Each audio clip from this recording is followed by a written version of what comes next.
Hey guys, this is Comic Uno, and today I'm doing Comic Uno's Best Comics of the Week, and this is the show where I review all the comics I've read this week in one show. We go least favorite to best pick of the week, and of course, in the comments, let me know your pick of the week, because at the end of the show, I do reveal the viewer's pick of the week from last week. So let's get started into the books, though. We have about 11 books, so pretty average haul for me, number-wise. And going into number 11, a book we've been definitely waiting for the last issue, and that is Spider-Man issue 5. This is the J.J. Abrams book, and, you know, as a Spider-Man fan, I really wanted to finish this up, but with all the delays, it kind of made it hard to want to finish this up, and it wasn't a book that I totally agreed with a lot of the plot points. I didn't love that they killed off Mary Jane. I thought a lot of the stories we've seen in this story is very repetitive, things we've seen before. But this one, what a wild ride, and honestly, I don't know if I actually enjoyed the ride. At the end of the issue, it's revealed that Mary Jane is this robot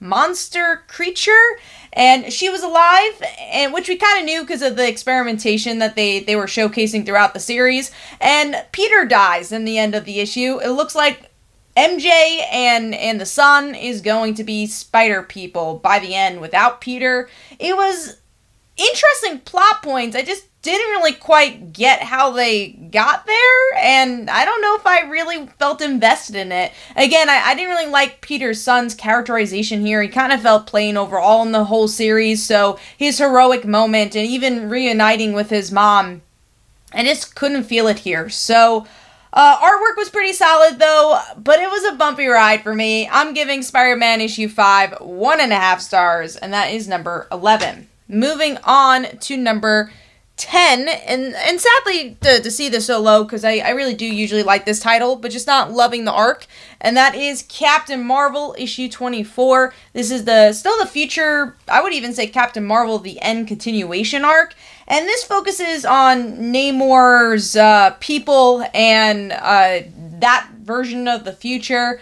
I'm not a huge fan of Atlantis and Namor's character, so already I wasn't really connected to this. There are a few character beats overall that I enjoyed. I love how Kelly Thompson writes Emma Frost especially, so there's some good little tidbits here and there with that.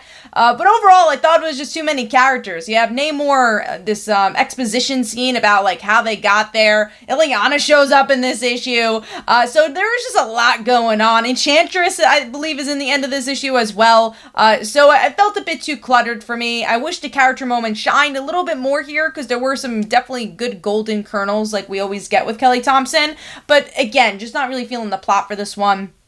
Overall, the artwork is pretty strong. I like the unique character designs overall, but not really strong enough to really get this to 3 stars. So like I said, overall giving that one 2.5 stars, and that is number 10.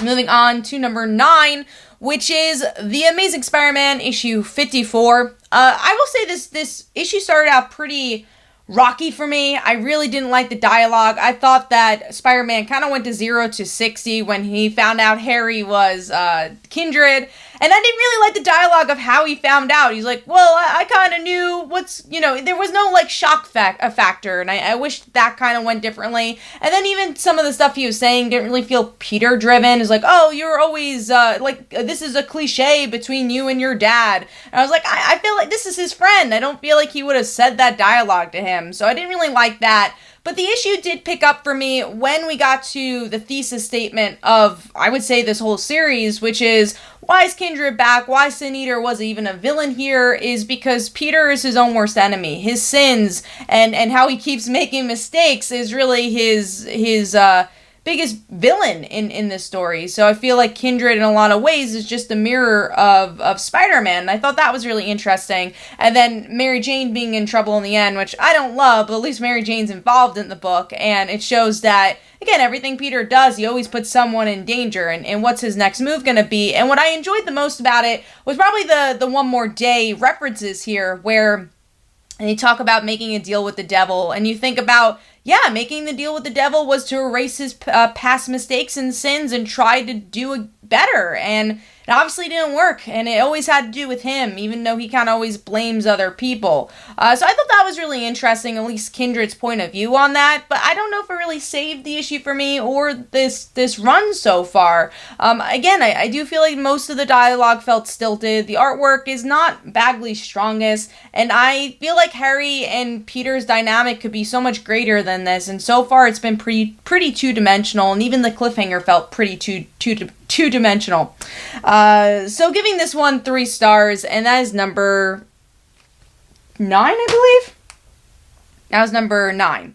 Moving on to number 8, this one kind of went down a little bit on the list here, and that's Crossover issue 2.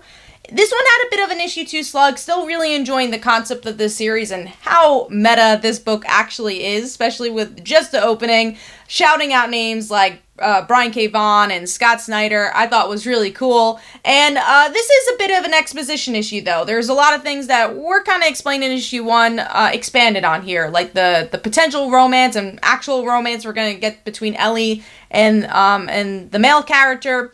We get to see a little bit more where the male character is going. We get some government stuff in this issue, and a little bit more information about what's happening to the comic book characters in this world. I like, references of Archie and Hulk. I thought that was cool. But again, it was a very exposition issue. It's like, well, this is what the world's doing. This is where we're at. It didn't have as many shockers and big moments and even character moments as that first issue did, which was really what sucked me in. So that's why I say this is a bit of a second issue slug. Artwork is still really good, really diverse, to really showcase the comic characters and the real people in this comic. And like I said, I like all the shout outs. I enjoy how much you could feel Donny Cates loves comics, and he's really instilling and spilling over that love into this book. And that's something that has really attracted me to this series in general.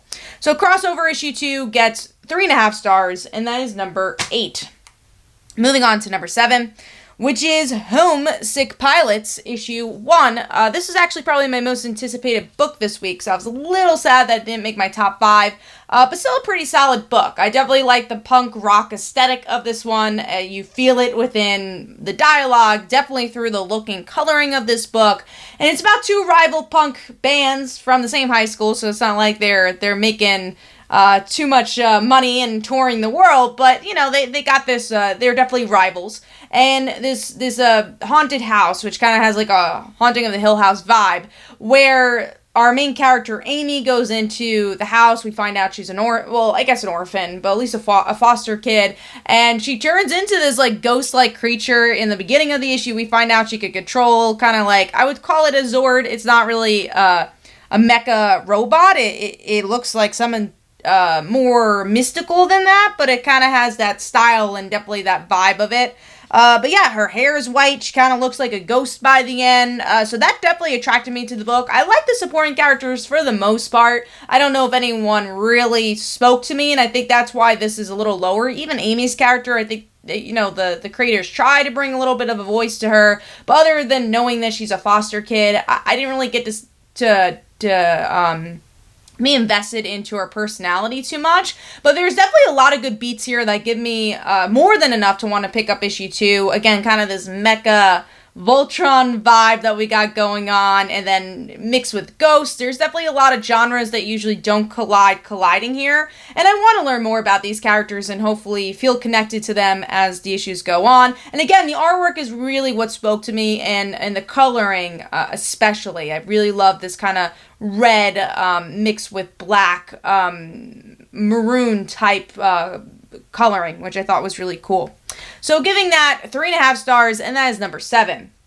Moving on to number 6, which is American Vampire 1976 issue 3, I believe we're up to. And this one, I love the character beats. I love Pearl. I love Skinner especially, and how Pearl wants to protect Skinner, but Skinner's like, no, even if I'm not a vampire, I can get us out of here. So that's the stuff I enjoy the most. I don't love how the issue bounces back and forth from things, so we get to see Travis and and the other American vampire character, like, they're doing their own mission with Dracula. Then you have the Tongue versus, Pearl and Skinner. I enjoyed that, and it was a good action issue, but I think it could have been balanced a little bit more. But man, that cliffhanger, we actually get to see the first ever American vampire, and I'm so stoked to learn more about that character, and it grabbed me. I'm like, oh man, can't wait until the next issue.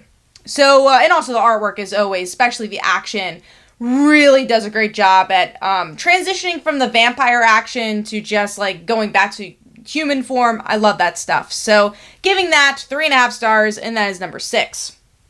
Moving on to number 5, and I did not know this is the penultimate issue until like a week ago, but The Red Mother issue 11. Man, I love this book. I am going to be sad to see this end, but I think this is a really good penultimate issue. It builds up right to the right moment where Daisy's gonna meet the Red Mother, and it definitely makes it obvious that the Red Mother is all her trauma that she's been ignoring, and I will say there is definitely a little bit of a slower build in this issue until we get to the end, but the end is very much worth it. She finally finds out everyone in her life is part of this Red Mother cult, and she finally meets the Red Mother, who literally physically has her heart. So I'm very curious to see where this is gonna go and how this book is gonna end, and how everything is gonna wrap up in just one issue. So very excited for that next issue, and I think the penultimate issue, and I would say the last couple of pages especially, did a good job with that. And overall, of course, the artwork is really great, and just how all the reds especially just seep in through this book as we get total redness by the end. So giving this one 4 stars, and that is number 5. Moving on to number 4, this is 7 Secrets issue 5. A bit more of an action-y issue, but still some really good character beats here as well.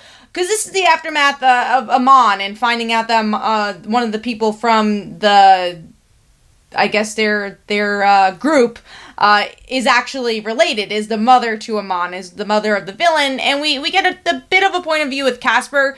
Casper is in definitely the passenger seat here, which I didn't love. I wish he was a little bit more involved in the story, because I really felt like he was just kind of witnessing everything, and maybe that's why this is a little lower than usual. But the action, man, was out of this world. People are jumping out of planes. There's a lot of death in this issue where you don't expect that.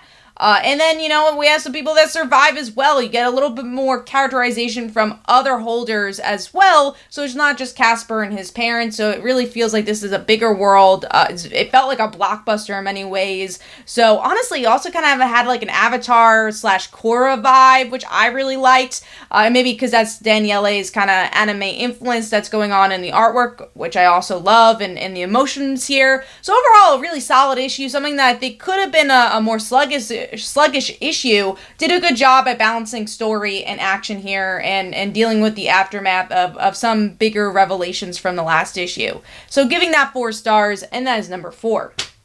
Moving on to number 3, a book I wasn't going to originally get, but then found out so much has happened in here, and then I got it, and that's a big reason why this was so high on the list, just because how pleasantly surprised I was, and that is DC's Death Metal Last Stories of the DC Universe. And man, there's a lot that happens here that I'm curious to see if it will bleed into any of the other books. Now, I am somewhat reading Death Metal. I'm kind of more binging Death Metal. Obviously, I'm not reviewing it on the show, so I'm not really reading it every Wednesday it comes out. But I've been binge reading Death Metal, and only really the main series. I haven't been caught up on any of the tie-ins. But when I heard about this, I'm like, okay, let me read this.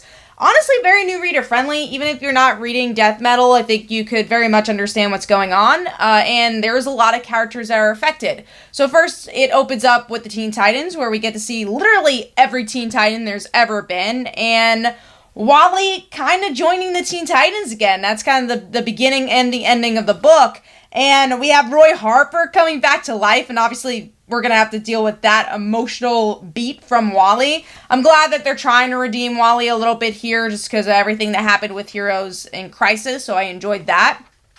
Green Lantern was really surprising as well. We haven't really seen Green Lantern in the main universe as much just because of the Grant Morrison story. So to see Sinestro become a Green Lantern again, I'm like, whoa, cool. Okay, so that's going back to status quo. We do have a Wonder Woman story. We'll say that's probably the most connected to death metal because it's just her dealing with the aftermath of killing someone in previous issues. I haven't read that issue yet, so that one is probably one I was a little less connected to, but at the same time really well written, especially her conversation between her and Donna. Another surprising one, we had Green Arrow and Black Canary meet their future daughter, which is Laurel Lance. So we have a big Arrow connection here, made for the new TV show as well. There's a Black Canary son as well, it seems like. So I love that. And also Oliver wants to ask Black Canary to marry him, so we're kind of going back to status quo with that.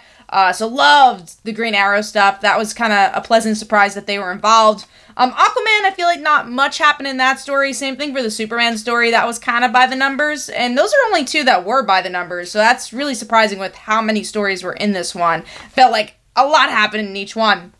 Another big one was the Batman story where Batgirl and Dick Grayson get engaged. And also we definitely get a lot more hints that Oracle/Barbara's chip is malfunctioning. She might not walk soon, so we really might go back to status quo with Oracle very soon, which, you know, I'm interested to see where they're going to end up taking that, depending on the future State Batgirl series and what's going to happen with Cassandra and Stephanie, and exactly what Barbara's role is going to be in the DC Universe. So very excited for 2021. Didn't really like the marriage proposal, honestly. You know, I love Dick Grayson and Barbara Gordon, but there hasn't really been a recent build-up to that romance. You know, obviously we've had past stories with them, but recently they've kind of just been more friends, so I didn't really love that turn of events. Like, if this was built up for a year or two, I'm like, oh my god, that was amazing, finally. But it just kind of felt like it came out of nowhere, so we'll see if that ends up going anywhere, but I can understand why they want to do it. Again, kind of going back to status quo with those characters, or status quo that almost happened with those characters. And that's it. Those are all the stories. But man, what a ride.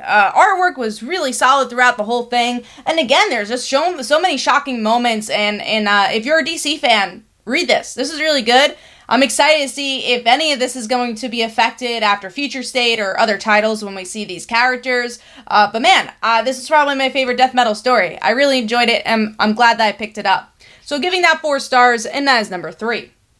Moving on to number 2, which is Mighty Morphin issue 2. And man, this was really good. And I felt like it was a good issue because it had a lot of plot progression. So we do get to see the aftermath of our regular Power Rangers, the Mighty Morphin Power Rangers, figuring out that their friends went away with Lord Draken. They're like, what's going on? And I like it wasn't the easy reaction where I think, another story would have been like, well, I hate them because they did that. They're villains now. But they really show the complicated relationship here is like, wait, they're our friends. Maybe we should trust them. And then Zordon's like, no, we shouldn't trust them. I'm going to take away their powers. So I thought there was a lot of interesting, complicated emotions there. And then from more of a action Power Rangers mythos side, what I really liked about this issue was the putties. We get to see kind of these Omega putties in a way. And, the putties are usually the easiest things to beat. So to have one putty that is impossible to beat, and then all these other putties at this carnival, which also makes a great kind of what I like about the Power Rangers, where you can mix Civvy with Power Ranger fighting and Power Ranger story. So I like that it was kind of creeping into their teenage lives, and I love those type of stories where their double lives really collide, and I really felt that with this issue. But overall, really, really solid stuff in this one. We get a little bit more of the Green Power Rangers, so we're also inching closer to hopefully uncovering that mystery and who's underneath the helmet. I also think the artwork is really strong for this book, really showcasing Daniele's old, obviously the old artist Daniele, his anime influence with this new artist. So I like that they embrace that style, but by giving their own vibe as well. Maybe even more of a cartoonier anime style compared to Daniele's artwork. So, really enjoyed this one. Solid stuff. Giving that 4 stars, and that is number 2. Moving on to my number 1 pick. Love this book. So glad even though it's been around, it kind of is returning back to its story. And that is Marauders issue 16.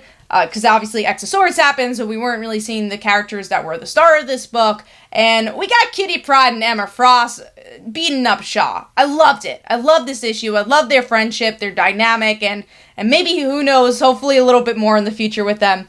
But yeah, so we get to see Kitty just pissed off at Shaw. They have an amazing team up. Shaw thinks he has the upper hand, and they're just keep drinking his booze. He wants to cry because they're drinking his booze. And they're really able to manipulate him into being a pawn, which was interesting. But at the same time, at the end, you're like, oh, Shaw's got something up his sleeve. So it's going to be a really interesting tug and pull, I think. But man, the characterization for Emma and Kitty, and then having Lockheed and Storm also save the day, it was just such a good character-driven issue, and exactly what we were waiting for after Kitty's death, and that revenge, getting more finger tattoos. The use of her phasing, I thought the paneling was really good here. Funny, also, this issue. Just a really well-balanced issue from artwork to scripting. Really enjoyed this one. So Marauders issue 16 gets 4.5 stars. That is my pick of the week. Let me know in the comments below, what was your pick of the week? And again, at the end of next week's episode, we will reveal the viewer's pick, which we're going to go into right now from last week. And last week's viewer pick was Daredevil issue 25. So my pick of the week is actually the same viewer pick of the week as well. And here are some comments. So hopefully you guys enjoyed. This is Comic Uno. Definitely follow me on Twitter and Facebook. Go check out my comics like Father Like Daughter and They Call Her a Dancer. And every Tuesday at 10 p.m. Eastern Time is Comic Book Weekly, where we discuss our favorite comics and comic book news. It's our weekly podcast, so be sure to check that out. Thanks, guys. Bye.